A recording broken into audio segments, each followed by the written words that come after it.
குறித்து ஆராய்வதற்காக பள்ளி கல்வித்துறை சார்பில் முதன்முறையாக கல்வி வல்லுநர்கள் ஆசிரியர்களுக்கான 2 நாள் மாநில மாநாடு சென்னையில் இன்று தொடங்கியது. ஆசிரியர்களின் திறமைகளை மென்மேலும் மேம்படுத்துவது, மாணவ மாணவிகளுக்கு பயனளிக்கக்கூடிய விதத்தில் கற்றலில் கல்வியின் தரத்தை மேலும் உயர்த்துவது உள்ளிட்டவைகள் குறித்து பள்ளி கல்வித்துறையின் மாநில கல்வியியல் ஆராய்ச்சி மற்றும் பயிற்சி நிறுவனம் சார்பில் சென்னை நுங்கம்பாக்கத்தில் 2 நாள் மாநில மாநாடு இன்று தொடங்கியது. எவ்வித கட்டணமும் இன்றி பள்ளி கல்வித்துறை வரலாற்றில் முதன்முறையாக நடத்தப்படும் இந்த மாநில மாநாட்டில் 210 பேர் பங்கேற்றுள்ள அதே நேரத்தில் இங்கிலாந்தின் கேம்பிரிட்ஜ், ஆக்ஸ்போர்டு பல்கலைக்கழக பேராசிரியர்கள் உள்ளிட்ட பல்வேறு பல்கலைக்கழகங்களின் பேராசிரியர்களும் தங்கள் ஆய்வுக் கட்டுரைகளை சமர்ப்பித்துள்ளனர்.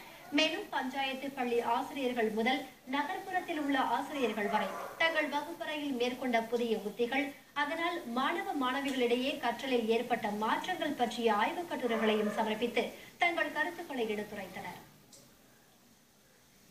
ஆசிரியர்களுடைய அனுபவங்கள், கற்றல் உத்திகள், சிறப்பான வகுப்பறை செயல்பாடுகள் இதை எல்லா ஆசிரியர்களுக்கும் தெரிவிக்கிற மாதிரியாக வகுப்பறையில பாடம் நடத்துற ஆசிரியர்களும் இங்க வந்து அவங்களுடைய தாளை சமர்ப்பிக்கிறாங்க.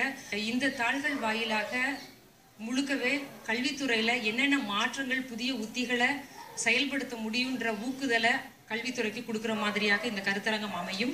முதல்ல தமிழக அரசுக்கு இந்த கருத்தரங்கத்தை ஏற்பாடு செஞ்சதுக்கு மிகுந்த நன்றி மாநில கல்வியியல் ஆராய்ச்சி பயிற்சி நிறுவனம் தெரிவித்துக் கொள்கிறது.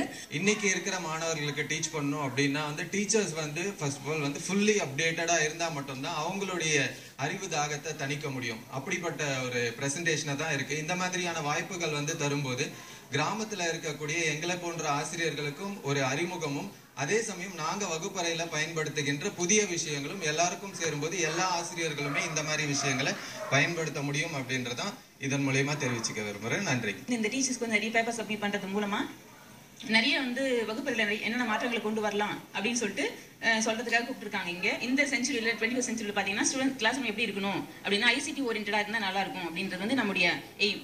சாதாரண ஒரு பேப்பர் புக் வச்சுக்கிட்டு அதை தவிர மீதிய எக்ஸ்ட்ரா நிறைய விஷயங்கள் உள்ள கொண்டு வரணும் அப்படின்றது தான்.